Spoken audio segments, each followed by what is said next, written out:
Yeah. Okay. So, do you speak first, or I speak first right now? You speak first? No. Do you speak first? You speak first. No. No. I No, said that you speak first. you speak first. Well, it's hard to hear you with the apparatus. And welcome to Destination Hoth, your source for Star Wars information. And I'm one of your hosts, the Big Mouth on the mic, Daddy Ritz, alongside Jedi Dave. holding it down. And once again, this is a place where you can actually have a conversation about Star Wars, where we're not going to be negative about it. No we negativity. do dislike some stuff, but we're not negative. We're representing from Canada, the great north up here, where it's finally getting cold enough for our tauntauns to go out. So Yeah, it's cold. yeah, It is cold. It's getting there. It's getting there. I had to cut my tauntaun open today to stay warm. And I thought it smelled bad on the outside. But and they do. And they smell bad on the inside. But yeah, so we're holding it down once again in the nation's capital. Now, today's show, normally we start off with what's new in Star Wars. We already did a whole hour of Star Wars. Now, once again, if you like what you're hearing, please subscribe to our channel.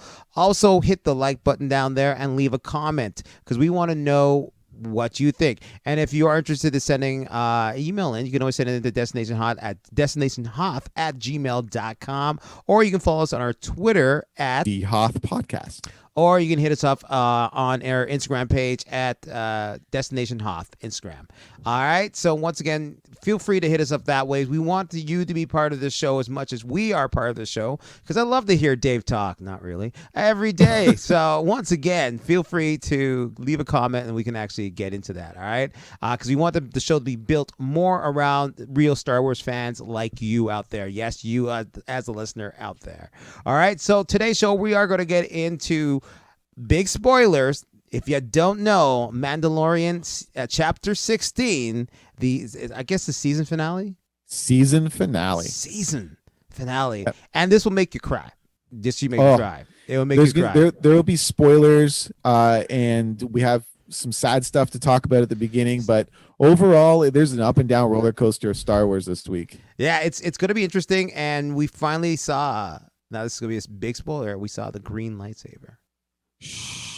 All right, so let's get into it. Welcome to Destination Hoth. So go ahead, Mr. Jedi Dave. All right. Well, we did start off the week with some sad news. Well, not even the week. We started off the weekend with some really bad news. Yeah. Yesterday on December 17th, we found out that another member of the Star Wars family had passed away. And that was, of course, Jeremy Bulloch. One of the things I was thinking, I wanted to say something. I wanted to kind of tell a story about Jeremy Bulloch and whatnot. And all I could think of is this experience that I had. My wife and I actually had with Jeremy Bulloch and his wife a few years ago. And so I was thinking, people tell you never meet your heroes, but I'm one to tell you that this is not always a bad thing. In my lifetime, I've met Emperor Palpatine, I've met Darth Vader, I've met Lando Calrissian, Princess Leia, even Luke Skywalker himself. But this story is about the time I met a hero of mine and was surprised to find out that he was even more than I could imagine. So years ago, my wife and I went to a small convention in Toronto. There were a few people I went to meet that weekend, but the person that stood out for me was Jeremy Bulloch. While Jeremy was famous, of course, for playing the original Boba Fett in The Empire Strikes Back and Return of the Jedi, he also played Tor on multiple episodes of Doctor Who, Rob Illingworth on the series Agony, and he played Edward of Wickham on the 80s series Robin of Sherwood. So he has also acted in many other films and television projects, including a few Bond films as well. So while we had intended to meet the original Boba Fett, who we actually met was a distinguished gentleman and his lovely wife, Maureen. We must have spoke to them for about 10 minutes or so, but it was like talking to senior members of your own family. It was not one of those fanboy moments where you're like, oh my goodness, and they're telling you stories about the films and things they've done. They were just the most down-to-earth, most ordinary people that I've ever met, and they just made you feel comfortable in the entire experience that we had. So they were very kind, they were engaging, and they were very funny people to talk to. Great sense of humor. I actually remember one of the things that he did. He signed a picture for me. He took a picture with me, but he also gave me a card with another signature on it because he played a character. I think there was a pilot that he played in Revenge of the Sith. And so he actually was proud of that character because it was something new. So when I found out about Jeremy passing yesterday, or December 17th, the first thing I thought of was Marine and his family. And Jeremy, of course, had been suffering from Parkinson's disease and retired from attending conventions in 2018. While I'll forever have my autographs and my picture of Jeremy, and the memory of his smile and the time he took to make sure my time with him was not in vain, was more important to me than anything else. So I think I speak for all Star Wars fandom when I say these past 2 weeks have been difficult, with us losing David Prowse and now Jeremy Bulloch, but we will never forget them and the impact that they both had on Star Wars. Yeah, it was kind of funny, not funny, but it was kind of sad that the fact that the actors, because he died right before this episode aired. Yeah. And the actors were sending out their wishes to his family, make sure everything's okay, and say that they will miss him. So it was kind of sad that the fact that Boba Fett is still alive in the Star Wars universe, but the character who originally started it is gone from us right now. So I mean, he was. I mean, everything that you think of, even with the show Mandalorian, it started with Jeremy Bulloch. Yeah.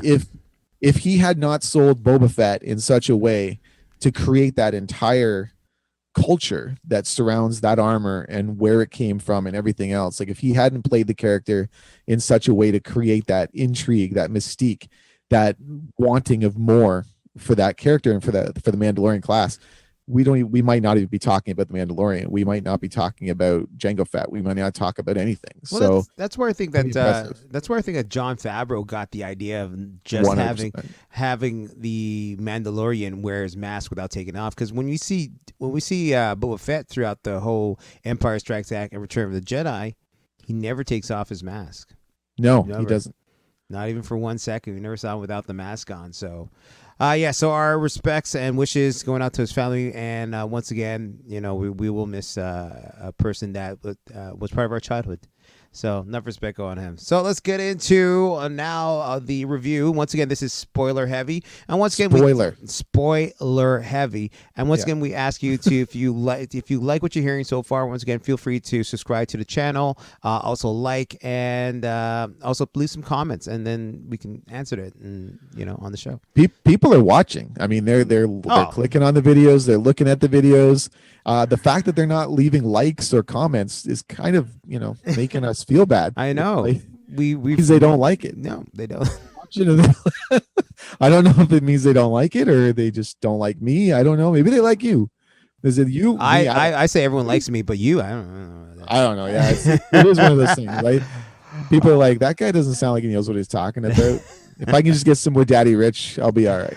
All right, so let's start off. So this is chapter 16. This is the last season finale of it, where Mando have to go after the baby Yoda, a.k.a. I forgot his name. Grogu. I'm so used to Baby Yoda. Grogu. So now we see that he is off, got his crew together to find him. Went to track down the ship with the scientist on it, who is the cloning scientist. Now it's official that he finally said that he's a cloning scientist, so it is official. Right. And then they had two characters, actually, these two characters who are pilots. Both of them were in the TV show Agent of S.H.I.E.L.D., actually. I did not know that. Yeah, so that's cool. Both of them were in them. The one guy with the gun who shot his partner, he's like, I will help you. Honestly, has to be the funniest shooting of a person I've ever seen in any show. I'll tell you anything you want. And then he's like, as he gets shot in the back of the neck, he's like, it was like no one makes that sound. Like I feel like if I ever get shot, I just want to scream like that, like just because then people will be like sad, and then they'll be talking about it years later. Like, remember that sound that Dave made? Like like that was weird.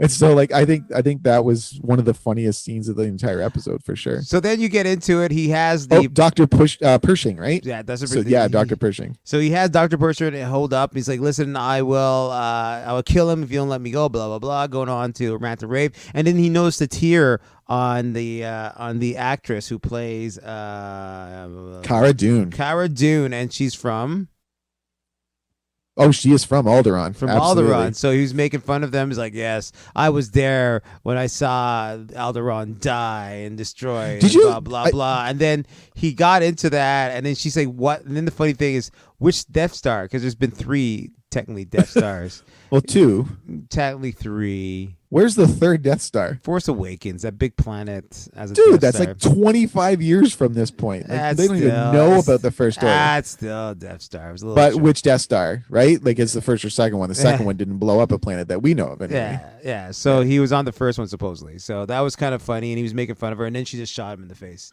But it was good too. Like I felt like that was a really great scene because we know the other side of the scope, right? Yeah. We have followed the Rebel Alliance. We know what they were fighting for. We are on their side because that's the journey that we took. Yeah. Since 1977. So when we don't know the Imperial side, right? The perception of the fact that we're not looking at rebels and freedom fighters and they're going to liberate the galaxy. To this Imperial officer, they were terrorists. And he uses the word terrorist. I thought it was really cool because it's like sometimes people have this perception of terrorism is really just a thin line based on whether or not you win. You know, like if the people who, like, if you look at certain situations where people were fighting against oppressive governments and things like that on a global scale, those things are based on heroics and things like that if they succeed, right? So they'll say, oh, thank goodness they liberated our country. But some people don't see it that way. And this Imperial officer saw the Rebel Alliance as terrorists. And like he used that word and he's very passionate about it. He's like, he doesn't have a hesitation about killing anybody. And he said, like when he talked about blowing up the Death Star, he even says, like, do you know how many millions of lives were lost on the destruction of those machines, like on those space stations? And I think that's the thing. Like, remember, like all of us fans have talked about that. Like how many, I think there was actually a joke actually on one of the Kevin Smith movies where they were talking about all of the Imperial officers and stormtroopers and stuff that had really just signed up to build things on the second Death Star. Right. So like all those engineers and people who were just there to build a machine, and they all died in that explosion. And we're happy and we're cheering Lando because he blows up the second Death Star. But there's a bigger picture there. And you see this guy and he's like, you know, you're just terrorists to me. And then she just kind of eyeballs and exactly, boom, shoots him in the face. Well, down he goes. I look at it this way. It also takes a look at, you're right about, you're right that we only see it on one side, but if you look at the whole of these people, because these are people who are recruited into the Empire. They weren't clones. They were recruited into the Empire to make the world, their place, a better place, because they believe that the Empire was something to keep control in the galaxy. Because the galaxy, without the Empire, you can see it is a little bit more loosey goosey. With the Empire, does have that strict order. Because you have this one big organization controlling these many different galaxies. So I did like that. I did like that point that you brought up, and it's a really good point. But then he got shot. So that's it. That story. And that brother dropped. He's done. He's done. There's no sequel for him. You know the funny thing. The doctor is like the most loose-lipped doctor ever for the Empire. He's like, yeah, no, he's alive. He's alive. I think it's that. It is that element though, right? Like we just same thing. Like we're looking at all the different roles that the Empire has. Like they're jobs that are provided to people. Yeah. And when you're looking at Dr. Pershing, like he's a doctor. He's a scientist. He's not into let's shoot people in the face. He's not into, hey, let's take a baby and torture him. Like it is, he actually sees a bigger achievement that can be made through science and taking something that's so powerful. If you remember right at the beginning of the last season, when Din Djarin goes in and gets Grogu back, right? When we just knew him as Baby Yoda or the child, his mentality at that point was, you know, like, yeah, take the baby. I don't want him to get hurt. I don't want him to die. Right. Yeah. And so like in this moment, even though they don't trust him very much, like I think actually he starts to give some information in like Cara Dune's like whatever, they do not trust this guy. But the idea is that he doesn't want that baby to get hurt. He's still a doctor at heart. Yeah. So it's pretty impressive to watch. Like and it goes back to last week's episode as well with Mayfeld, right? And how Mayfeld was sitting there in that whole moment where he talks to the Imperial officer, just like you said, Imperial officers joined the like they joined the Empire. They joined the Empire. There's no good guys among the Imperial officers. They typically are very passionate about the fact that they want to destroy the world, the galaxy, and rule over everybody. Yeah. But Mayfeld, for instance, was a stormtrooper. He was like a soldier, and he sees it as, you know, like, I joined the Empire and then you just left my people to die. You let all these people die. You like victimized innocent people, and you did it with us doing it. And I think like it's crazy. Like this show has opened up a lot more discussion and debate about both sides of the scope. I remember when we saw Rogue One and how we got to see Cassian Andor, and that was a whole new element of the Rebel Alliance that we had never seen before. We were always cheering for the Rebel Alliance, and all of a sudden here's this heartless assassin, right? And he doesn't have the same morals as, say, a Luke Skywalker. So it was pretty impressive to watch. Like, even the show is really taking it to another level. But if you look at it this way too, it kind of started also in Fall of the Jedi, because you have the talk when Finn and the girl are talking to the thief, and he's like, "Hey, look at this," and he was showing the computer like, this person's a person sells weapons, but he sells weapons to both sides. You know, Last Jedi, in Last Jedi, it was the Last Jedi. Yeah, sorry, Last Jedi.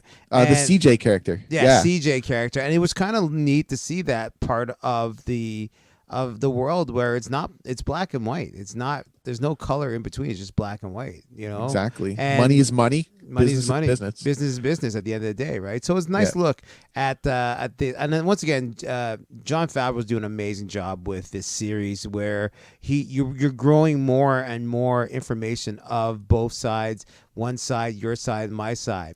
So after that, they got the ship that they can use to get in. They got the code, an Imperial shuttle. Imperial shuttle, like in Return of the Jedi. Very much so. Imperial shuttle. There's a lot of Return of the Jedi moments here. Yeah. So then he went off to look for some extra help, and he went off to find. Oh, he went off to find. You fall asleep on me here? I did not fall asleep. You were commanding that one. I thought you were on a roll. No, I wasn't. They went to. I didn't. What planet did they go to though? I don't know what the planet is. It was a very interesting. It was some sort of refinery. Like they had like all these like fuel refineries and things like that. I watched it like over and over again. I'm trying to like, what is this planet? I'm gonna have to find out what the planet was. But yeah, they go to this bar because all the great scenes in Star Wars take place in bars and in cantinas. Like where we are right now. Yeah, absolutely. We are surrounded by giant ant people. So well, speaking of that, that's who directed this last exactly. episode. So yeah, it was directed by Peyton Reed, who did Ant-Man and Wasp, and of course he also did the first episode of the season as well. Did he not? Oh no, he did Spider-Man, the spider, the frog lady one. Yeah, the frog lady with the spiders. Yeah, that's right. So he did this one too. So again, they go in. Many people thought that was a really weak episode. I thought it was a good episode. But now after seeing this director's amazing. Oh, and honestly, like there's no weak episodes of this show. No, they're just bigger episodes than other episodes. Yeah. So you're saying. So yeah, they go into this cantina and you're checking out some people in there, and there's a lot of local faces, like different species and races that we've seen before. So it was kind of exciting to go into that cantina scene. And then as he goes into that cantina, he's meeting up with Bo-Katan, and he's meeting up with my goodness, Casca Reeves, right? Casca Reeves, yeah. Yeah, played by Shannon Banks, a wrestler. Sasha Banks. Yeah, I noticed though they actually use her real name, which is like Mercedes something or another. Yeah, and it's kind of cool. Like they give her credit where it's not using her stage name. But yeah, so these two Mandalorians are there, and then so now what you are seemingly seeing are 4 Mandalorians in this cantina scene where Boba Fett walks in. With Din Djarin. Oh no! It was opposite. It was Mandalorian walk in with Boba Fett, and it's kind of cool to see them in sync. It was like you see them; they look like they're. And in this bar, everyone's going, "Oh my God, there's more of them." So you actually do notice too in the back. Yeah, like, as soon as they start to kind of get into a bit of a debate, all of a sudden some people start leaving. They're like, "All right, we're out of here. We're check, out of here." Yeah. Check, please. Bill, yeah, someone. So they got in the conversation. She was kind of like, "Leave me alone. I don't want to be bothered." And then he's like, "He got the kid," and he's like, "Who got the kid?" And then he Right. said, "Blah blah blah, got the kid." Oh, she's like, "You'll never find him." Oh, we will. And all of a sudden, she started talking to Boba Fett and telling him he's not a Mandalorian. He's just a clone. As soon as they heard his voice, exactly. As soon as they heard it, they were like they were talking to the I two of heard them as that if they were voice both before. Mandalorians. Yeah. And then as soon as Boba Fett spoke, they both perked up. You know, like Grogu hearing his name. They just like perked up. And then they're like, and then they kind of go, "You're not a Mandalorian." And then he's like, "I never said I was." Right? And it's like this. I cool, heard your voice a million times. and it's, oh my god. And then the ultimate burn. And they're like, "We're like, you're a disgrace to that armor, you know, like just being a bounty hunter, et cetera, et cetera." And then he said, then he goes, "This armor was worn by my father." And then she goes, "Don't you mean your donor?" Oh, And it's like, yeah. it's like, I mean, there's probably a million single moms around the world going, "That's right, sister. That's exactly what I said." Right. So it's like, and it really was. It was like this moment where like, and I felt the anger in Boba Fett. Meanwhile, his face is covered with his helmet, and I'm just like, Well, dude is mad. He got in a fight with Sasha Banks too, so it was kind of cool to see their fighting. That's and right. Once again, it was an interesting moment of them coming together. So they finally Toe to toe. It was an even fight. Yeah. So after the fight, they got together, decided to go after him. So they had a plan that they would use Boba Fett's Slave One to chase them down to get them allowed to get on the board of the ship. Oh, don't forget the agreement. Okay, so yes, we go back to that's a very important moment. He made an agreement with her that he will help her to get Mandalorian back. Boba Fett was more or less saying Mandalorian's not worth it. It's like an ice. It's a wasteland. Like, yeah, it's there's just nothing there. So so they made the agreement. He's a businessman. Yeah, he's trying to make his way in the galaxy. So they agreed to it and they head off. So now they're in the ship. He's trying to get on board. They're shooting. Boba Fett is shooting them, pretending that he's getting attacked. They send out the X-wing to help them. So Boba Fett's getting attacked by the X-wing. They went crashing into the ship, and now this is the part that got me not so excited. The next part, the ending, I'm going to tell you, but got me excited where I saw these women, and I wasn't even thinking there were women. I was thinking that they were just badass coming badass out warriors and just Absolutely. taking everyone out. That's everyone, right. Poo, poo, poo, poo, everyone just going down. They even did a stunt where the two Mandalorians jump off the side, because if you remember watching it, the ship has an open bottom. They jump off the side, and then you have the girls shooting the other guys, and then some guys came behind the two other ladies, and then they come flying back up. Boo, boo, boo, boo, boo, and that's my gun. That's my gun noise. Pew pew. Pew pew, and pew, pew. I feel like I was like playing with my little action figure, and it just jumped in and started shooting those guys. It was once again an amazing scene. They took over the bridge. Now, number one, if you inside the storyline, she also tell him that if he's going for the kid, she wants the actor there. What's his name there?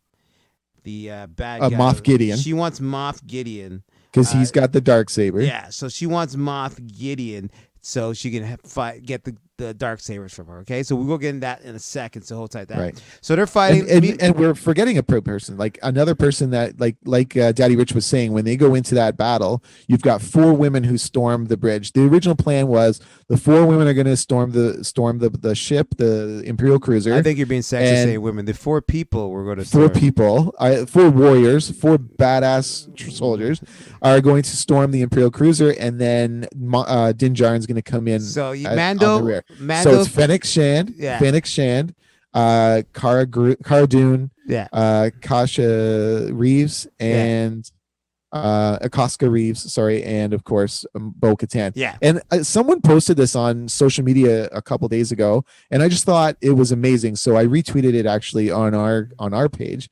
And congratulate her for acknowledging that. But a lot of the women that have appeared in this season, especially of Mandalorian, are around the age of 40 or over. Yeah. So it's really cool. Like you're looking He's at not like any younger other than Sasha Banks, I think. Yeah. But and then that was it. Like both Ming-Na Wen, who plays Fennec Shand. She was also Agent of S.H.I.E.L.D., yes. Right. And she's like over 40. And then you have Katie Sackhoff, who plays Bo-Katan, is over 40. And of course, Cara Dune, who's played by Gina Carano, is 38. So like you're looking at a lot of the, like it is acknowledging and giving more opportunities to not only diversity as far as gender, as far as ethnicity, but they're also giving opportunities for people based on age. A lot of the women are often kind of forgotten about and pushed aside, and they're not doing that on this show. So it's great.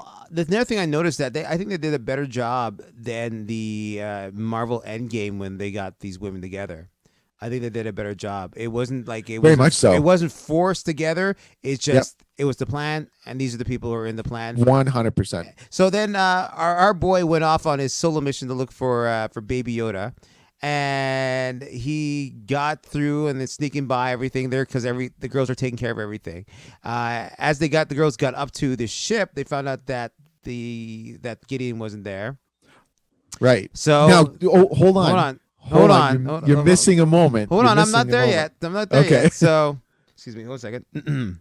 So, after he's going through the hallways, missing, see a protocol droid, everything like that. He had to stop the Death Troopers from coming out. That was his main mission. That was his mission. Stop from getting the Dark Troopers. Okay, so he ended up going in. He saw the Dark Troopers, and Gideon already released them, and they were coming through the door. He locked the thing, and then one of them got through. And it was like out of Terminator, where he was just getting his ass whooped by him. Just boom, exactly boom, boom, and he's like trying to fight the thing, and he's like, oh my god, he's used everything. Did you have a moment where you thought, oh my god, he's gonna destroy the helmet? Yeah, well, no, but I was thinking that because he's going at it like really tough. Yeah. But it's not bending or anything. I guess because it's so strong. But he was feeling those punch. Yeah, there's some concussions there. So he got rid of that robot with by using the spear put him down, and then he ran over there and let go, like use the airlock to push them all out. So he's like, yes, they're gone, and Dave has something to say.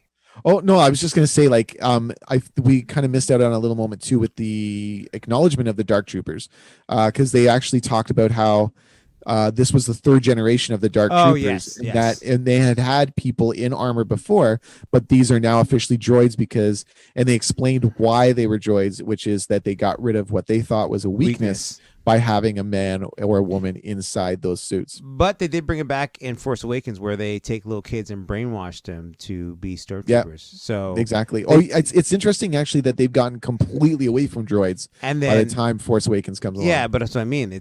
They went back to getting little kids, and I'm assuming. Of course, this episode does show a little bit of reasoning why behind that too. So we'll talk about it in a bit. So he got rid of the droids. He went after Baby Yoda, and he got there, and guess who's holding the dark lightsaber? Yes, lightsaber. Like at Grogu. At Grogu, right there. It was General Moff Gideon. Yeah, Moff Gideon. I said General again. Moff Gideon. It's okay. I'm sure he was a general at some point. He was a general. So Moff Gideon was there holding it in. It's like Lando. Blah blah blah. You can. He's like blah blah blah blah. I will kill this kid, but if you put your gun down, you put his gun down, and blah blah blah blah. He gets into it more, and he's like, I don't care. I just want the kid. You can keep your dark lightsaber. You can do whatever you want. I just want the kid.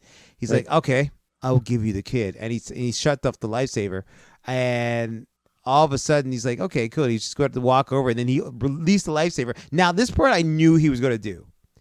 And I know why I knew he was going to do this, because we were just about to talk about it, and we could talk about it right about now. Now in Rebels, the dark lightsaber was, as Jedi Dave was telling me before when we were off air, that was found by Sabine Wren.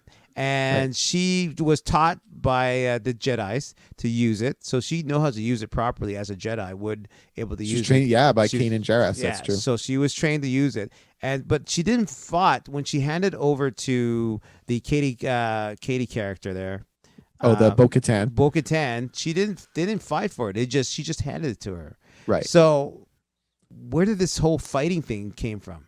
Well, the thing is, like, it really was established in Clone Wars, right? Yeah. So like Jon Favreau, who actually played Pre Vizsla, was the first person that we see in the animated series with the dark saber, and then he is challenged by Maul for leadership of the Death Watch. And then Maul uses, of course, his lightsaber. And if you remember that fight, what's so amazing is that Maul does not use the Force while fighting him. It has to be a fair fight. Yeah. So he fights Pre Vizsla. He defeats Pre Vizsla, and he takes the Darksaber and decapitates Pre Vizsla.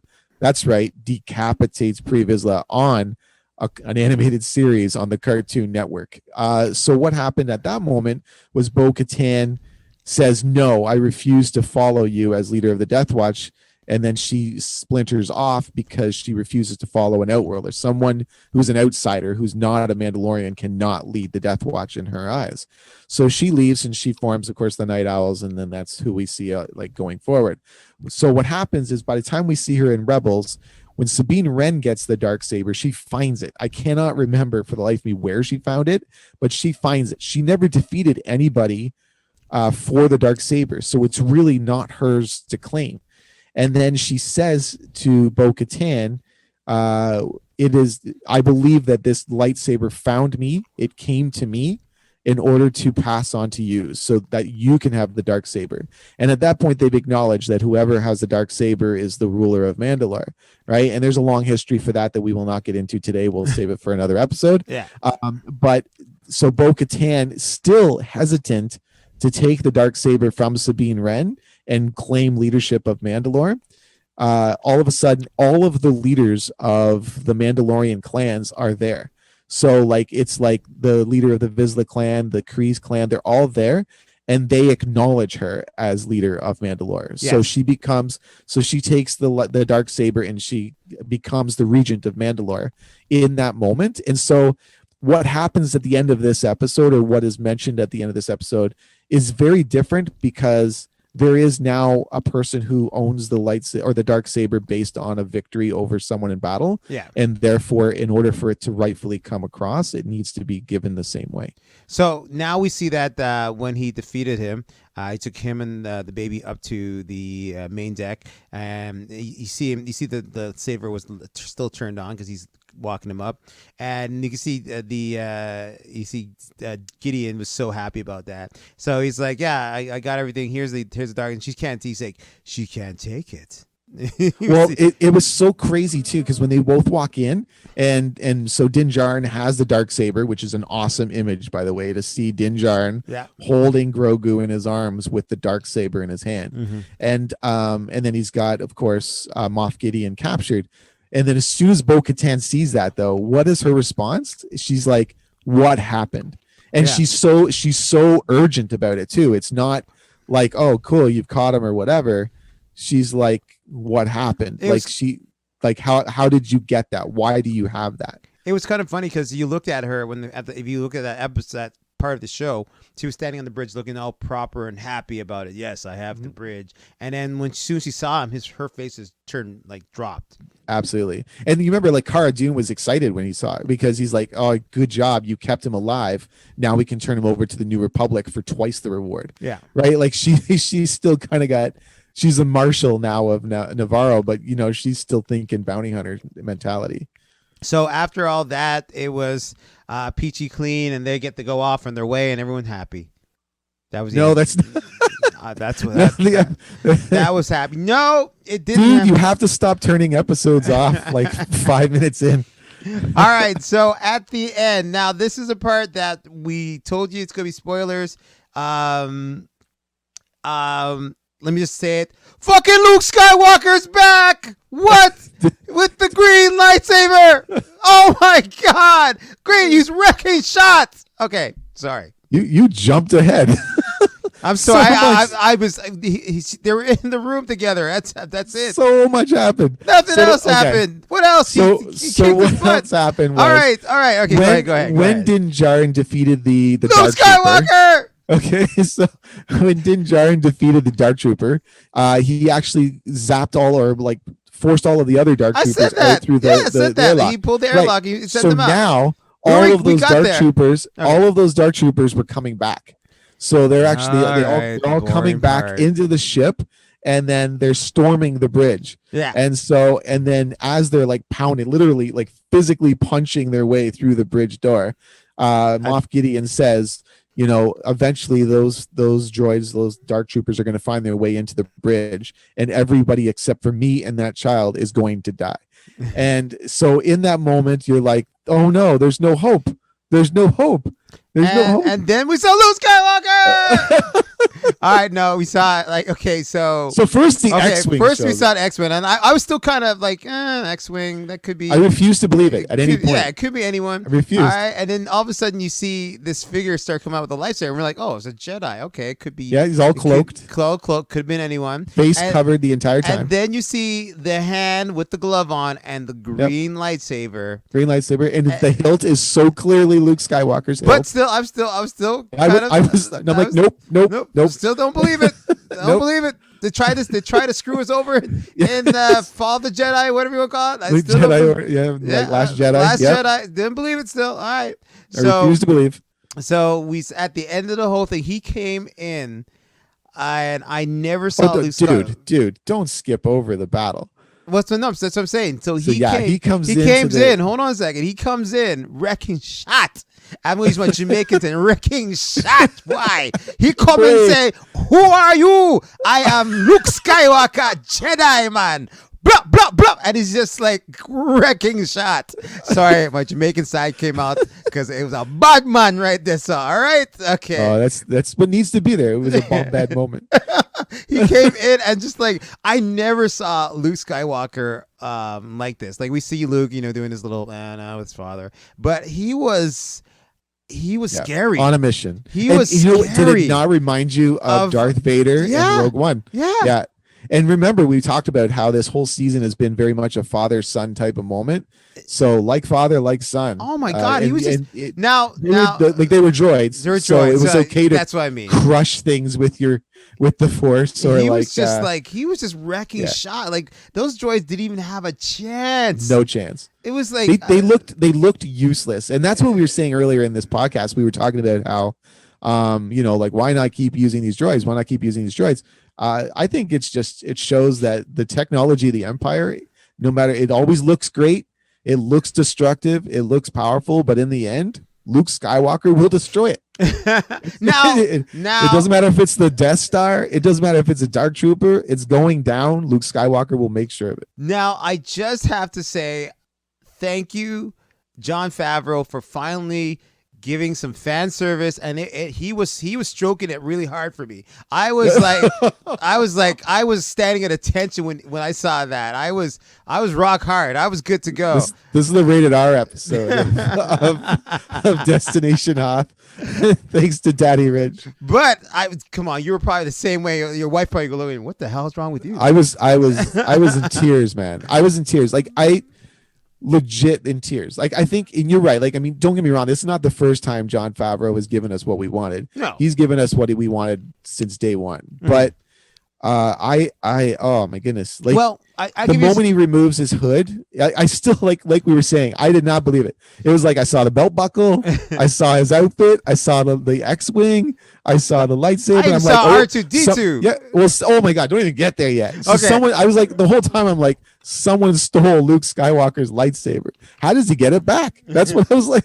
How does he get it back? Like now there's a whole new story. And then like the moment he removes his hood, I'm still skeptical. I'm thinking like, hey, like it could be anybody. And so he removes his hood, and then they went back to Rogue One technology, and made, I think Mark Hamill was actually the one there to film. Yeah, he was there filming the scene and does a voice. And they did what they needed to do. And honestly, I've seen some complaints online about how Luke's face looked or whatever. It wasn't good. My God, pocket it. It's not important. It's about the story. It's about telling the story, and it could only be Luke Skywalker that came to that bridge. But the point I'm trying to say is that fan service is good in some things. Like there's like if you go back to the Avengers Endgame, when he sees Thor reaching for his Mjolnir and it flies past him to Captain America. Yeah, and you're like, oh my God, you're freaking out because that's fan service. Like did good, but this fan service was amazing. Oh my God. And realistically, when you look at fan service, if you're not making things for the fans, who are you making it for? Right? Like, I mean, it's one thing to draw new crowds in, and absolutely. I know I have a friend of mine at work actually who watches The Mandalorian, is all caught up, has watched it, has never seen Star Wars. Wow. So she's been on vacation, I think, for the last 2 weeks. So shout out to Jessica, because I know you listen. So, but yeah, like she's actually been watching Star Wars, like she had never seen it before, and yet was watching The Mandalorian. So this show has brought new fans to Star Wars, but it is there for the existing fans as well. Same thing for my wife. Big shouts out to Mrs. Rich out there, aka Unity. Yeah, she's the same way. Like I left for work and I got a text, "You son of a bitch, you put it on," and I cried. And I was like, what can I do? But once again, like it was something that we all wanted to see. When they came out with Force Awakens, when they were going to start the whole new series of Star Wars, we're hoping to see Luke Skywalker as a Jedi, the badass Jedi that he was supposed to be. Like we talked about it in our last episode, Fandemonium, where we touched on what we wanted the Star Wars series, the movies to be. That we shot up more Jedis, more stuff like more action like that. And once again, this season of Mandalorian showed us Jedis, showed us the new young Jedi, because Luke Skywalker is younger than Ahsoka. So you see the young Jedi with he have his training and was still using the art form with the two hands on the thing, sometimes taken off, but always had the two hands. Well, on he's only 5 years older than he was in Return of the Jedi here. Yeah, so, but I mean, Ahsoka is way older, and she's actually went through the exact good training of becoming a Jedi. Well, she's not really a Jedi, but still, whatever. No, she's not. This is the only one true Jedi that is still existing in the storyline. Ahsoka. Yeah. Well, no, maybe like because Luke. Ahsoka left the Order. Yeah. So Ahsoka Tano leaves the Order. She was never accepted back in because she didn't want to go back in. Yeah.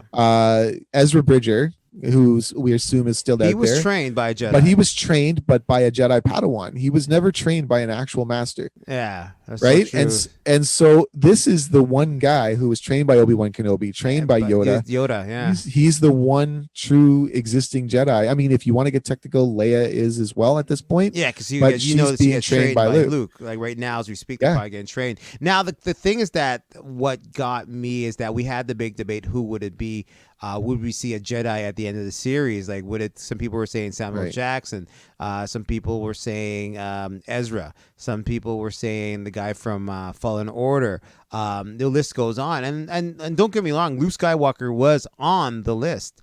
I was thinking that, but it just seemed impossible. It was just impossible, or they would have going to recast him and use Winter Soldier, the guy from Winter Soldier, Sebastian Stan. I think they still could if they want. And honestly, I think after seeing this, they honestly should do. I hate how many people how much I hate to say that we should go back to the Skywalkers, but my point is I would love to see him starting this academy up and see how absolutely. It goes. But I honestly, I 100% agree with you. I 100% agree that I want to see like another series based on building. I would like to see it animated. I don't want to. I want to see like a Jedi, like an animated series of Jedi Academy.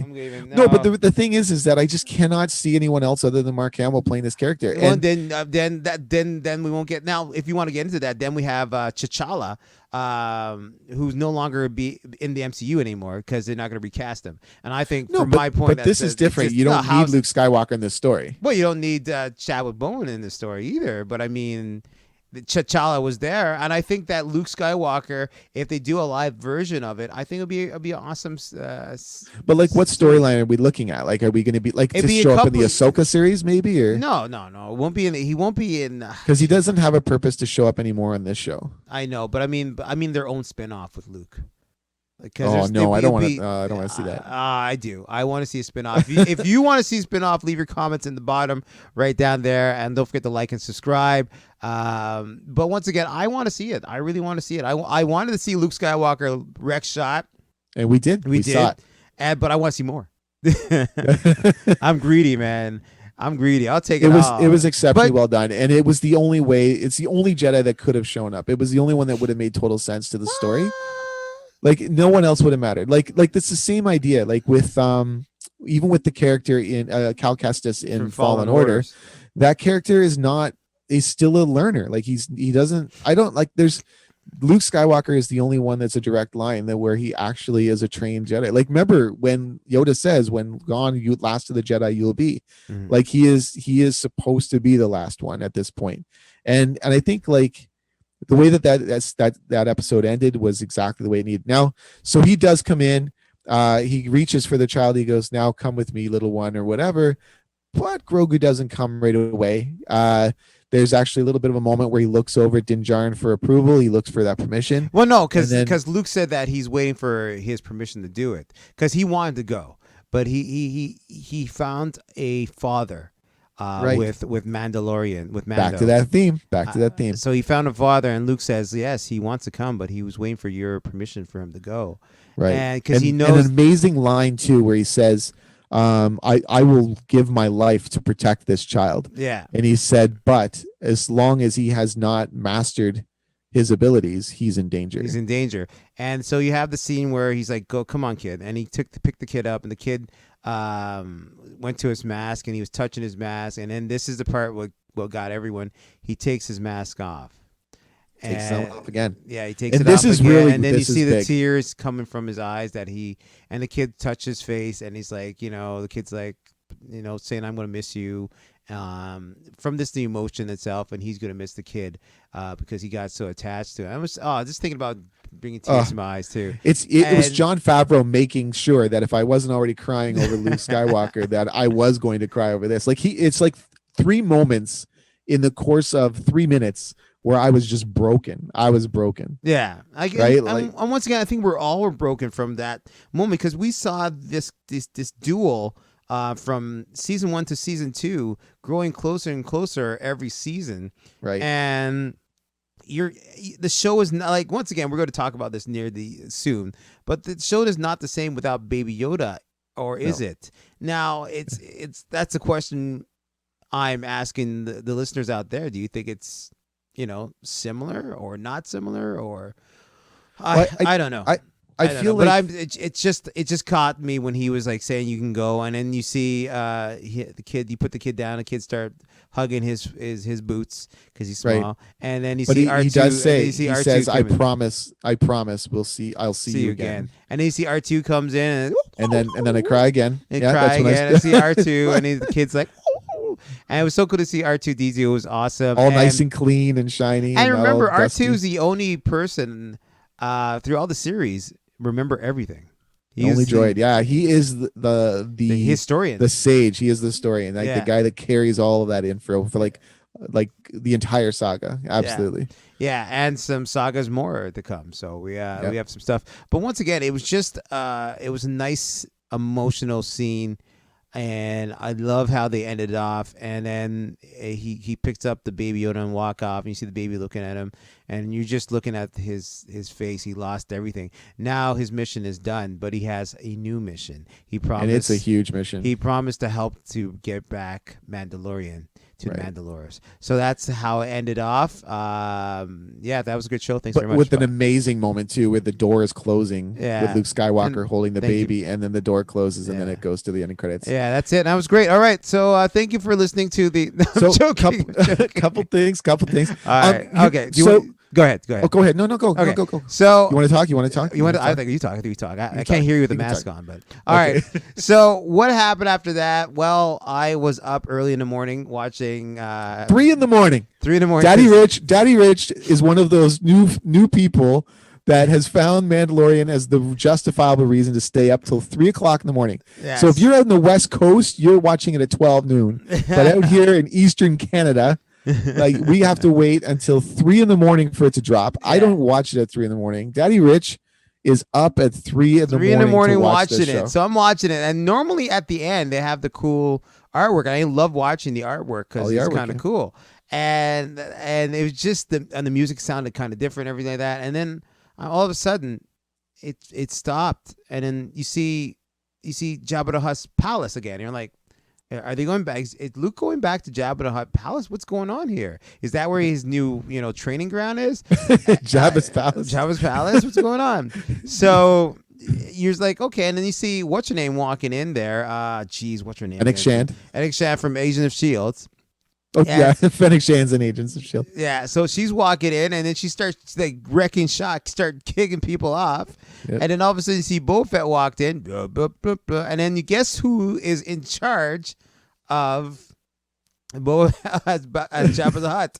It is his little sidekick there, or Bib Fortuna. Bib Fortuna. And he got fat too. Who he put on some pounds, man. Yeah, he got some Bib, weight. but and he was played by Matthew Wood. Yes, yes, so you're for right. those of you who don't remember, Matthew Wood, of course, is like a master audio engineer, technician guy that works with sound for Lucasfilm. But he also was the voice of General Grievous. And he also played Bib Fortuna in Phantom Menace during the pod racer scene. So, but originally it was a Scottish actor. I cannot remember his name off the top of my head, who played him in Return of the Jedi. I loved Bib Fortuna in Return of the Jedi.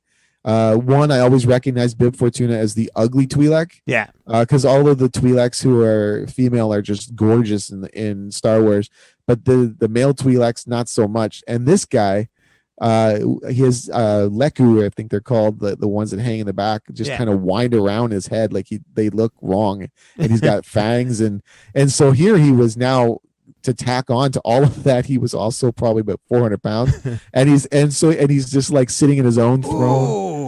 And he was talking Hutt too. Speaking Huttese, yeah, Huttese. He was like, "Ooh, Boba Fett." Blah, blah, blah, blah. He's like, "Oh, I thought you were dead." And then, boo! And he shot him. Boba doesn't even speak. He's not there for debate. Oh, and did you notice he had his old blaster back? I know, his old so blaster. Cool. Yeah. He walked in with it, shot him, and then pushed him off and took over. Kicks him, like throws him off the 2021. Right. It's the Book of Boba. Book of Boba Fett. Yeah. I was like, honestly, it was so funny too because like Fennec Shan grabs the blue booze. Yeah. Starts drinking from the pint, and then of course he like sits on the throne, and I'm sitting there okay, now what, right? Like there's nobody in the throne room. It's just Boba and Fennec, and I'm like, is this mean something? Like what happened? And then they cut, and it says the Book of Boba Fett in June. Is it June? You said no, December 2021. December 2021. So like I'm like. Oh, like I lost it. I was like, oh my God, that's awesome. Right. So key phrase is that he came in, he knocks the guy down, and he sat in his chair, and now he's like controlling everything now. And it was kind of cool to see that. But they announced that recently they did announce that there was supposed to be a Boba Fett spin-off series that was actually started filming not that long ago. Now it comes out December of next year. So a year from now, basically. A year from now. Now it comes out December of next year. Mind you, they also said that they're going to be started working on Mandalorian season 3. Season 3, yeah. Question is he going to release the same 2021, or is it going to be pushed back to December 2022? Are we going to have a good chunk of no Mandalorian? Mind you, I hope not. I hope not. Well, mind you, Disney Plus have now changed. Like before, when we first got Disney Plus, it was Mandalorian. That's the only thing that was on worth watching. Well, there's other stuff too. But I mean, what about the Sound of Music, man? Well, it's awesome. Nazis are chasing you into the mountain. So that was the only thing to watch. But now they have lots more programming coming. Plus, with the new Star channel, it's gonna be starting in February. I think they're set. I think they're set to, because we got Vision coming up. Vision versus with Wanda there. Vision TV. Then we have Winter Soldier coming up in March. Then it goes down to Loki. So we're going to be pretty set for episodes of shows that we like to watch till we get some more Star Wars. Because right now, I think they're going to be starting filming for Obi-Wan in March. In March, yeah, they pushed it back a few months. Yeah, so in March they're going to start filming, but it's supposed to come out next year. So I'm assuming January next year, if anything. And it's going to be interesting to see what they do with that, because there's talk about Hayden Christensen is coming back. Yay, good Canadian kid. To play Darth Vader. But the question is, how are they going to meet? Are they going to meet? He was saying that he's going to be naked in the shower. I did not say that. Dave, that is not even close to what I said. Dave so, did say that. Hold I can on. rewind it.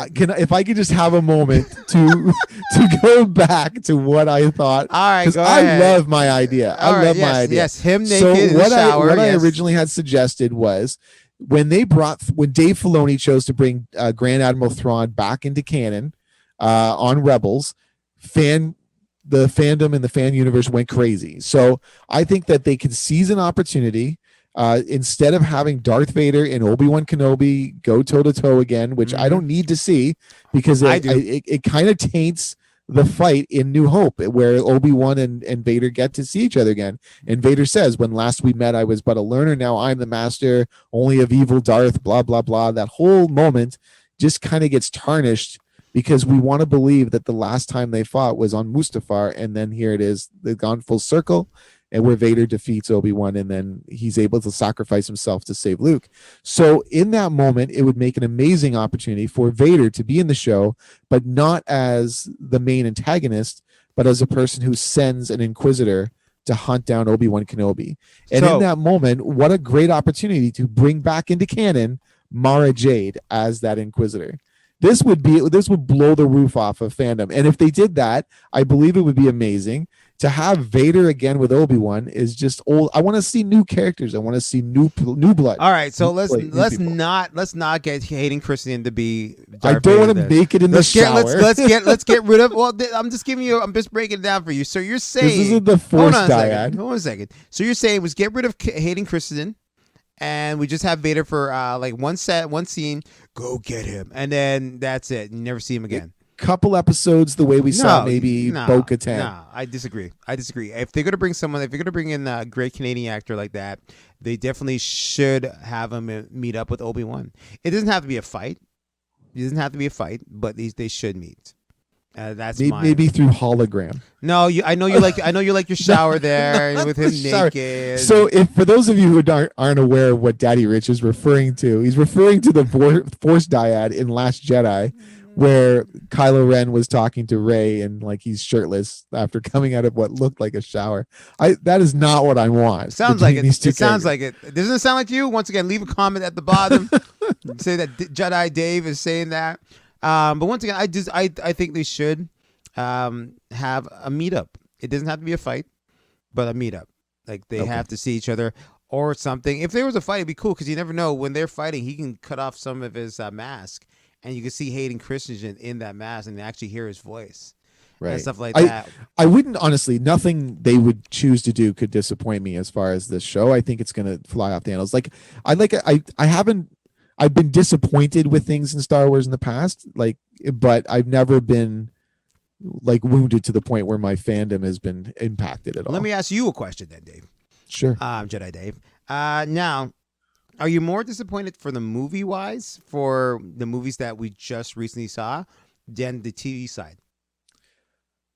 When you look at Clone Wars, when you look at Rebels, when you look at Mandalorian, I have yet to see anything on the television side that has disappointed me as a Star Wars fan. Yeah. I think that you're very right. And Last Jedi and a bit with Rise of Skywalker are the only two things that I've ever really seen that kind of disappointed me a little bit. And keep in mind though, it's not that they were bad films or that they were bad as far as telling a story or perpetuating the story of Star Wars, but I felt there was The Last Jedi didn't feel enough like Star Wars. It didn't present hope to me. That was the biggest factor. The two facets of Star Wars for me have always been about family, and they've always been to present you with a hopeful feeling that tomorrow can be a better day.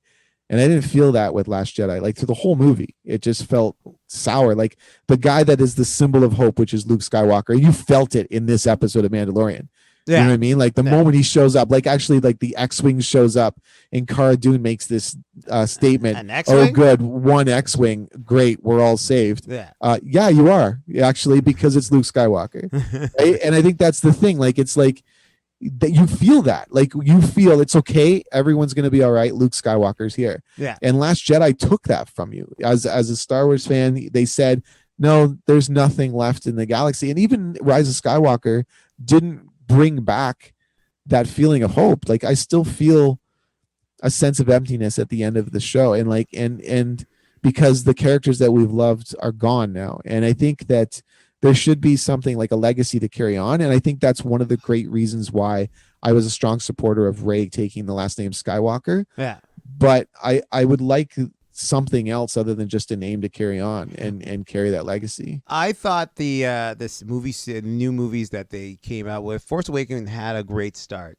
But Yeah. JJ had a great plan for it. The Fall Jedi, is it called the Fall of Jedi's?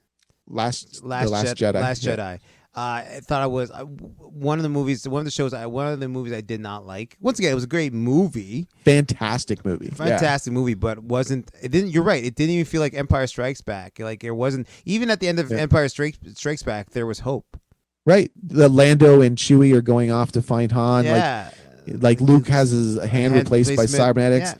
Like you felt it's okay. Tomorrow's going to be all right. We're going to get everything back in order. Normal. But it didn't feel like that. It was just. It felt like it was. It ended, and then Skywalker. It was good movie too. I enjoyed it, but there's just so much they tried to feed what the crowd. Now I don't know if anyone read the original script from the first director who was originally supposed to do Skywalker. It had a little bit more information about Rey, a little bit more information about Finn, a little bit more. Didn't they stuff. go back to the son and the daughter storyline from Clone Wars they as kind well? of they kind of did that. Like Finn was supposed to be more in Force Awakens. They kind of cut out some stuff for Finn, where he was the one.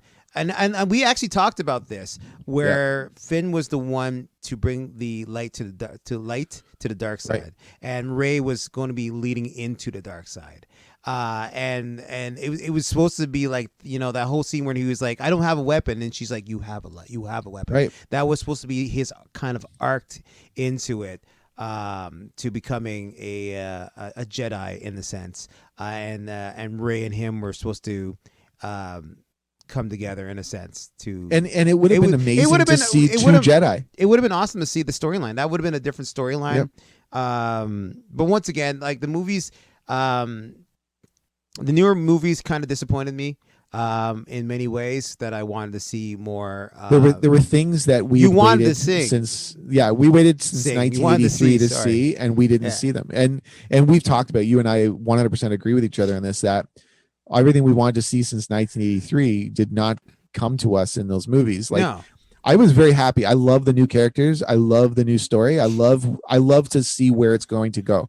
I want to see the future. I really don't think they're going to touch on the Rey, Finn, and Poe for sure. For a long time. Maybe in our 80s, when we're like using walkers to get into the theater. Maybe we're in the hundreds, and you're like on your voice thing. Jason, how are you?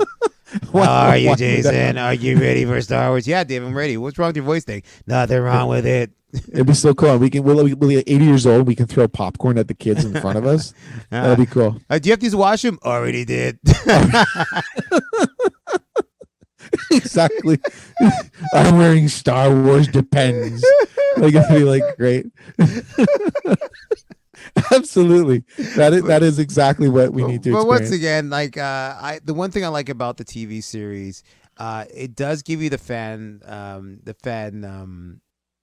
sorry, what do you call it? The fan service.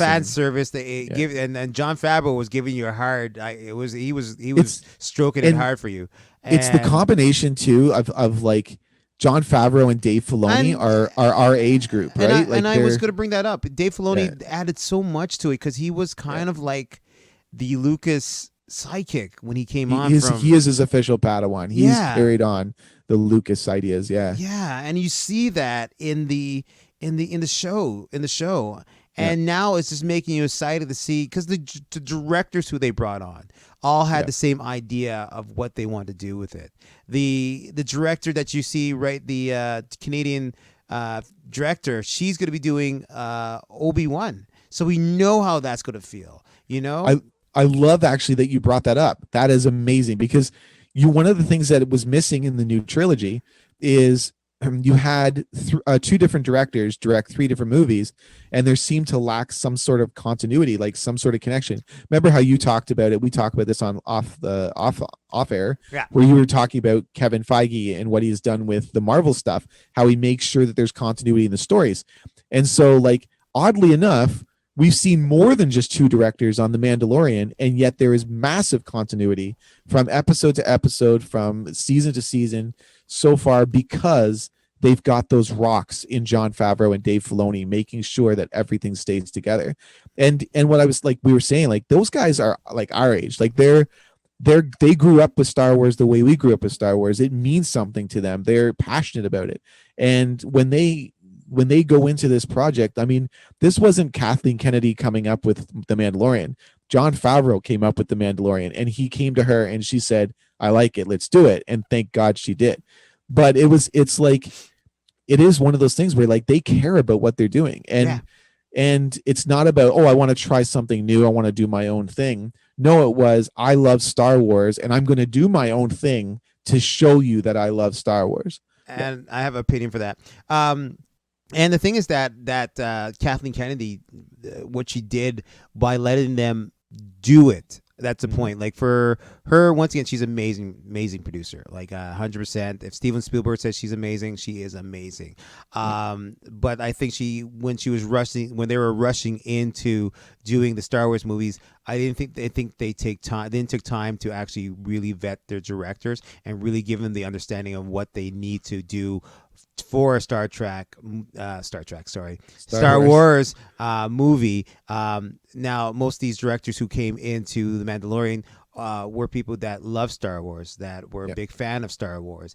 And the good thing is that they had Dave Filoni there to guide them, like a Jedi, to how they should portray each character and making the character feels like a little, like, once again, as I was watching this, it felt like me playing with action figures. Yep. You know what I'm saying? Like a little, like it's going back to old, young, little big mouth on the mic. And I was like, oh, look at this. I want Luke Skywalker. And I was doing my little thing. And once again, it came back to them talking to the director, showing where the story is going to, how they want the story to go, and remember how you were as a fan of Star Wars, and how you felt as a kid. And if you look at Dave Filoni, who runs Marvel, that's how he looks at it as. When we went to see the Avengers, who would have thought to see Captain America, Thor, Iron Man, the Hulk. Oh, that scene where they're all together. Characters were fighting in the woods. In the woods, like, oh my god! And the helicarrier comes out of the water. You're just like, I can't believe I'm seeing this. Yeah, who would have thought that? Because this is the man who is a kid and who know what this. So when they did the Star Wars movies, they were missing out on what the fans wanted to see, and what we wanted to see as fans who have the money to go to the theaters is we want to see our old friends, the ones that we grew up with, and they are, but they took that from us, where they brought in Han Solo for a bit. Spoiler, if you haven't seen Force Awakens, and they killed him off. They brought in Luke for a bit. Spoilers. And then killed him off. Then for Leia, I don't know what the story was. She passed away before. Rest in peace, Carrie Fisher. But yeah, it was just, once again, I think they dropped the ball of what they wanted. They wanted to start a new franchise, completely understandable. But I think they could have started by just passing the baton off to someone, or passing the torch off to someone. And they didn't really do that. They kind of I think you're right too. I think you really nailed the nail on the head when you talked about the different visions that the directors seem to have. Yeah. That maybe the original plan should have been, all right, so we're going to do a new trilogy. Let's hire a director for that trilogy. Yeah. Right. So if it had been J.J. Abrams through all three movies, maybe if it had even been Rian Johnson through all three movies, we would have been a little bit more pleased with the continuity of the storyline. Mm-hmm. I think I honestly, I've seen interviews with Rian Johnson, and he sounds like a diehard Star Wars fan. Like, he legit sounds like a Star Wars fan. And I think he took a lot of heat that was unfair, because I respect his creativity. I do. I respect his imagination. I loved what he tried to pull. And I just feel like sometimes people, especially film directors, because they're such artists, they lose touch with the people that are going to go see that movie, right? You're understand what they want. And you're right. It's the fact that Mark Hamill is still very much alive, and maybe there's no reason why Luke Skywalker should be dead at the end of that trilogy. Do you know what I mean? Maybe there's a reason that we could have seen Luke Skywalker still be being there and reestablish the Jedi Order. There's such an empty feeling that you get the moment when you see Han Solo die in Force Awakens. Oh my God, it was crushing. My children were crying in the theaters. I remember my daughter, I looked over my son, he was shocked. I look over my daughter, there's a tear rolling down her face. And that's great though. I mean, that's the emotional impact that you want to make. but it felt like it was in vain the moment that Kylo Ren turns to the light side. You know what I mean? Like it's almost like, okay, so he killed his father so that he could become more powerful, the dark side, and yet he doesn't end up there anyway. Like a moment in Rise of Skywalker of having, say, Finn as a Jedi and Rey as a Jedi going to fight Kylo Ren may have been a much better ending than bringing the Emperor back.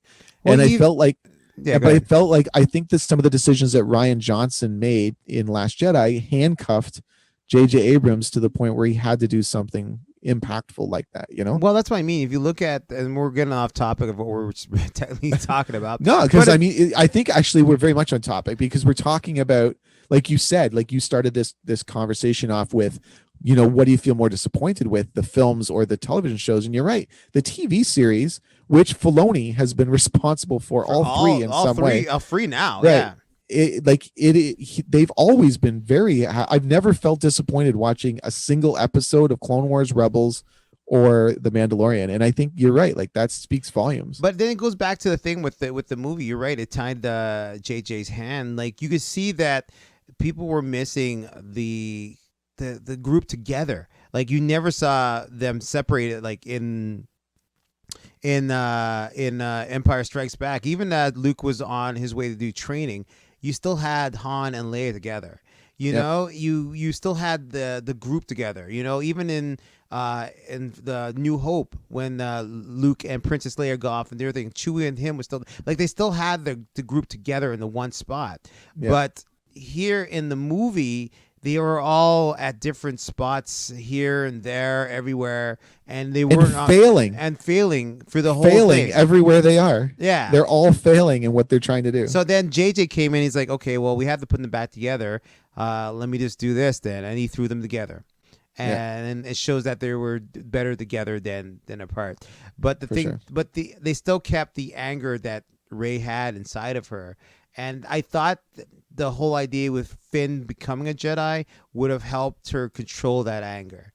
You know what I'm saying? That anger. And maybe they would have had to fight if the second Star Wars movie, maybe she was so tempted by the dark side, she fought with Finn, and Finn had to get trained by Luke Skywalker to go after her too. And it's cooler to be able to watch the rise of two characters instead. Like it becomes original to see two Jedi in their battle and their journey instead of just one. One's a little bit more trained than the other one. One is more going to the dark side. One is going to the light side to try to help their friend. And there was so clearly a romantic interest in the first movie, and then all of a sudden they just kind of journey off in a different direction. But it would have been interesting to see how they would have done it if the writing was still the same from what they wrote before. But once again, I think the TV is doing way better than the movies. Right. Mind you, we still have some great movies coming out, so hold tight for that. And don't get me wrong, like I loved those movies. I did. Oh, no, I own them. Yeah, exactly. And I will still watch them. I've watched Rise of Skywalker probably 4 or 5 times. I've seen Last Jedi 3 or 4 times. Like don't get me wrong, like these are not just like disappointing as films, but there's just something missing. But it is what it is, right? Like I noticed a lot of fans, like there was some ridiculous things online where fans were trying to get them to redo the entire movie, which I think is just hilarious. Like it's never going to happen, man. If you spend $200-300 million on making a movie, you're not going to go, oh, some people were upset, so we're going to do it over again. The question is, if you were a billionaire and you had the money to redo this series. No, I would not. I wouldn't do it. It is what it is. I think it's time to move on. Like it is. Like I'm honestly like there's always going to be things that if I could go back, I would like to change. Right? Like if I can go to every single Star Wars movie and go, I love this movie, but I would do this differently. Right? So and I can do that with those 3 movies. There's just more in Last Jedi and Rise of Skywalker that I would change than the other things. You know what I mean? Like, so, but it is what it is. This is the product that we've got. And this is another chapter. They are all chapters to a great story that it's the greatest story ever told. Star Wars. It's over 43 years now and counting. Yeah. It's never going to go away. And it's just the greatest thing ever. There's nothing better. And everything's another chapter. Some stories are better than others. Some movies are better than others. Some television shows are better than others, but it's all great. So let me say this. So now we're getting back into the Mandalorian. Now, once again, we know that Mandalorian should be filming soon, hopefully. But the question is, are they going to have it, or is it going to be the Boba Fett TV series? Or is it going to be both? It's going to be the story is still Mandalorian, but it's following Boba Fett, and you might have a little glimpse of Mandalorian in it. What do you think? I think Boba's story is now separated from the Mandalorian story. You think? I think I'm honestly, the more like I watched it again and I watched that episode in that moment where you see Boba sitting on the throne and it's the book of Boba Fett and everything else, I'm very intrigued at the potential of what they could do, like seeing the criminal underworld of Star Wars, right? Because this is not, yes, he seemed like an honorable guy, he's like a noble guy, but that moment at the end, it is pretty established that he's taking over Jabba's empire as a criminal underlord, right? Like, or a criminal overlord. So, like in that moment, I'm maybe looking to see if I can get some Cad Bane action back, right? Maybe some Hondo Onaka, right? Like, there's some underbelly characters like those like smugglers and pirates and bounty hunters that have existed in the criminal stories that we got to see in Clone Wars or in Rebels, and I wouldn't mind seeing them on the Boba Fett show, like in that would be cool to watch. Well, you know that when George Lucas was doing a TV segment for his Star Wars, for Lucasfilm, they did Underworld kind of thing. They actually had if you get a chance, going probably on YouTube, you can find like the outtakes of what they actually started filming it and everything. But it was to take place the under of Coruscant, the underground. Underground. This might be better though. Yeah. Like same idea, but better locations, better ideas, better characters. So with Mando now doesn't have the baby with him, Baby Yoda anymore. His new mission is to try to help. Now the question is there going to be a fight between him and Cat Bane? No, Grand Admiral Thrawn. No, not Grand Admiral Thrawn. Him fighting because he has the dark lightsaber. He has the dark saber. Oh, fighting Bo-Katan. Bo-Katan, that's it. Yeah, fighting Bo-Katan. I have to. I don't want it to happen, but I can see it happening, but not in an angry way, like the way Luke Skywalker took down the Dark Troopers, or the way that Din Djarin took down Moff Gideon. Yeah. Right, like you took my son, I'm going to take your testicles, kind of moment. But it's like, but in a way that they do it because they have to do it, and it has to be done like in a commitment type of way. I doubt it's gonna get to that far. I really think that he probably just gonna give it to her because you see how he is. He doesn't care for stuff like that. He just well, he really he yielded the dark saber over. he's like here, no, it's not mine, it's hers. And then he goes, no, it can't happen that way. And he goes, oh, you have to fight me? Okay, I yield. Here it is. Like he was trying to give that dark saber to her. Like I was waiting for him to like mail it through UPS. Like whatever he's got to do to get that over to her, he was going to give it to her, but he couldn't do it. And then one of the cool things though, like, is if you look at the theme of the first season was him kind of separating himself from the guild a little bit and taking on the baby. Yeah. And then the second season was about getting that child to the Jedi. The third season is the liberation of Mandalore. And honestly, what an awesome opportunity to bring in a new villain, right? Like they've got Moff Gideon captured. And as we know, like Mandalore is now under Imperial rule, but with probably somebody who is a Mandalorian running things for the Empire. Because obviously, if you remember in Rebels, they acknowledged that Gar Saxon was the first person to kind of be established as the ruler of Mandalore. Yeah. And then Bo-Katan takes the Darksaber back, but she never was successful in liberating Mandalore. So whoever's there, we have an awesome opportunity to see maybe some really amazing, badass Mandalorian, preferably a different ethnicity. I'll be honest with you. It'd be nice to see a black Mandalorian. I would love to see because they had it on Rebels. Yeah. Right. But it seems like everyone else is very Caucasian, except for, well, actually that's not true because you have Casca Reeves. Yeah.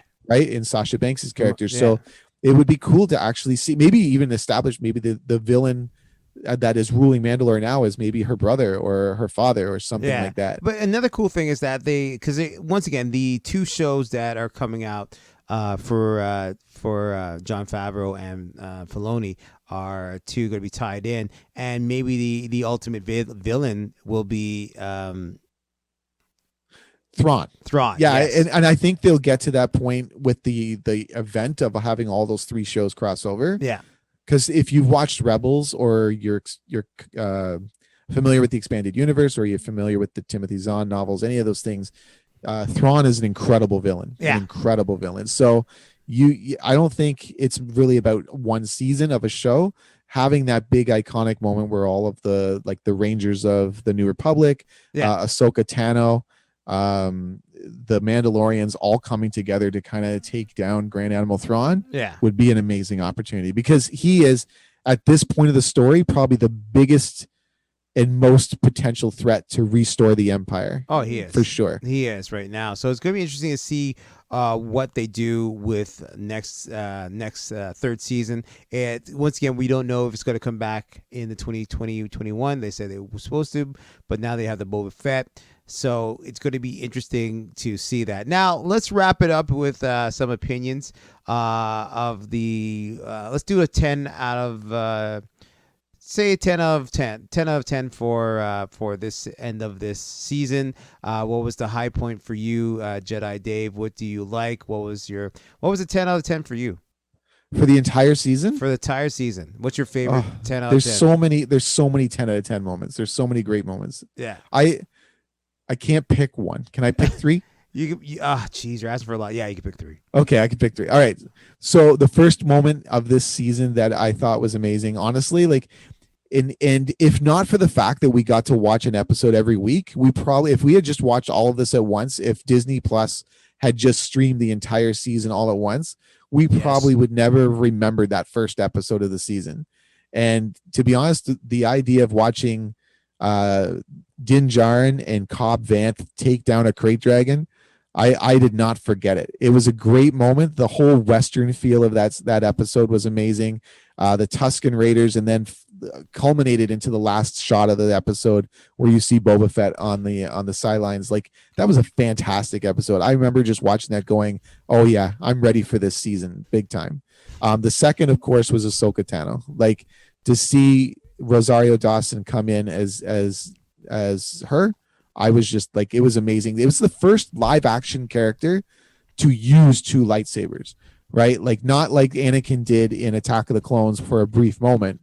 This was the first live action character to actually be a dual lightsaber user, and it was pretty impressive to watch. And the first live action lightsaber color of seeing white. Right, we've seen red, we've seen blue, we've seen green, we've seen yellow, purple at the end of and purple, and we've seen at the end of Rise of Skywalker. But this was the first another new color where we see white. It opens up so much potential. Yeah. But that whole episode knocked it out of the park. It felt so much like an Akira Kurosawa samurai film, which I'm just such a huge fan of. Yeah. And then, of course, we get into this episode. Luke Skywalker. You cannot beat that. Those are my top three moments, and they all felt equally fantastic. I would have to go and give my nod to the Luke Skywalker moment as the best moment of the season for sure, though. Mine is once again, I will go reverse. I do like the opening season. It was awesome. You're right, the whole westerns kind of style, and then you see Boba Fett at the end, and that caught me off guard. So good. The second one, that's a hard one right there, because I would go for the Ahsoka one. Yeah, but there are so many great moments. I understand it's hard to figure. The one I actually do like a little bit more than the Ahsoka one is the one with the comic there, Bill, where he's actually sitting down in the mess hall, and that was an interesting look at stormtroopers. Absolutely, last week's episode did. It made you feel something new. Made you feel something new, and when he took that gun and destroyed the factory, it was just like how wide were your eyes in that moment? You're like, what? Oh, he was a good shot. So, and then the last one is right, Luke Skywalker. It made me wanted to the thing that I wanted to see in the longest time, Luke with the green lightsaber wrecking shot. Yep. and he was just handling it like it was no one's business. He was a Jedi, and it was good to see that. But we want to know your opinion out there. Once again, feel free to leave a comment at the bottom of our page, like and subscribe to our channel. Also, you can send us your questions. If you have a question for me, Daddy Rich or Jedi Dave, send it to our Gmail at destinationhoth@gmail.com. Once again, that destinationhoth@gmail.com. You can send questions there, or you can check out our Instagram page at Destination Hoth on Instagram, or you can check out our Twitter page. That is D Hoth Podcast. And if you like us to get any guest, what guest would you think would be good for our show? Since we're still brand spanking new, we're now looking for them. We're looking for them now too. So feel free to drop your question. If you're a person out there who want to jump on and just talk to us for a bit, we are down. Once again, that send it through our Gmail at destinationhoth@gmail.com. And yeah, that's about it. And I can say this too. Now that Mandalorian is over for another season, our next episodes are going to be a little bit more sparse. Or sparse. They're not going to be every week, and we're going to be talking more topical type things, which is great because I think Daddy Rich does a lot of work with editing and engineering on this. So I think he's happy to have a bit more of a break. I want more. I want more. I want more work. But yeah, so we're gonna be doing some more topical episodes. So stay tuned. We're gonna have an episode where we discuss the 501st. We're gonna have an episode where we discuss a lot of great things actually. So we're gonna hopefully get some guests for those episodes. Yeah, it's gonna be great because we're gonna come up with some good stuff to talk about, and even some more stuff about the TV shows that come up when we find stuff out. For sure. Like who's gonna be playing in Ahsoka? Are we gonna see people from Rebels? Like there's a lot of stuff that we can talk about, and we have movies to come and everything. Yeah, I know. Is there ever going to be a moment where we get some nudity in Star Wars? That sort of thing. Wow, you never know in that dark version of that TV series that they're going to bring out. So it's going to be interesting. There you go. But once again, we want you to like the page, subscribe, leave a comment, and just tell us your feeling because we want to hear from the real fans out there. And this show is for you, and it's by real fans who are a little bit older. But yeah. So once again, thank you very much for sitting down with us, and you have a great day. Have a good Christmas holiday. If we don't maybe get back by then, I guess. I don't know. No, we won't. We will be back before Christmas. We'll see you in the new year. See you in the new year. See you in the new year. And once again, may the force be with you. From Daddy Rich, aka the Big Mouth on the mic, and a Jedi Daddy Rich alongside Jedi Dave. Have a great New Year's, and don't forget to watch Die Hard. Absolutely. Happy holiday. Enjoy the great Christmas classics like Lethal Weapon, Die Hard, Gremlins, New Hope. New Hope. Yeah. No, actually, Empire because it's half snow. Empire Strikes Back has got some snow in there. Got snow in there, so we can use that. And the Lego Star Wars Holiday Special. That's so true. There you go. Yeah. All right. Well, thanks very much for tuning in with us. You have a great rest of your time, and we'll see you back here. Once again, feel free to leave a comment and like and subscribe to the channel. May the force be with you. And in the words of the great Luke Skywalker, may the force be with you. You too.